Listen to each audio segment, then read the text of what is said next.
আমি বলি আমি আল্লাহকে ভালোবাসি, কিন্তু যখন নামাজের সময় হয় আমার চোখ ভারী হয়ে আসে, মন বলে পরে পড়ব।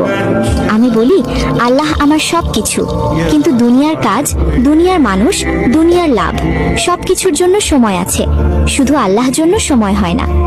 আমি বলি আমি মুসলিম, কিন্তু কুরআন খুলতে আমার অলসতা লাগে, আর ফোন খুলতে 1 সেকেন্ডও দেরি হয় না। আমি জান্নাত চাই, আমি আল্লাহ রহমত চাই, কিন্তু যেই গুনাহ আমাকে আল্লাহর থেকে দূরে নিয়ে যায় সেই গুনাহ ছাড়তে আমার মন চায় না। আমি দোয়া করি ইয়া আল্লাহ আমাকে ক্ষমা করে দাও, কিন্তু সেই একই গুনাহ আবার করতে আমার অন্তর কাঁপে না। আমি দাবি করি আমি আল্লাহকে ভালোবাসি, কিন্তু তার আদেশ আর আমার নফসের মধ্যে যখন বেছে নিতে হয় আমি বেশিরভাগ সময় নফসকেই বেছে নিই। যদি সত্যি আল্লাহর প্রতি ভালোবাসা থাকতো তাহলে নামাজ বোঝা লাগতো না, কোরআন বিরক্ত লাগতো না, আর গুনাহ করে শান্তি লাগতো না।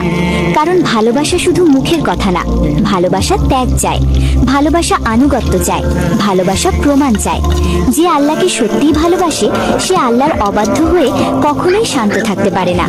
আজ নিজেকে একবার প্রশ্ন করো, আমি কি সত্যিই আল্লাহকে ভালোবাসি, নাকি শুধু মুসলিম পরিচয়টা ভালোবাসি? কারণ আল্লাহকে ভালোবাসা মানে তাকে জীবনের প্রথম স্থানে রাখা, আর যেখানে আল্লাহ প্রথম না সেখানে ভালোবাসাও সত্য না।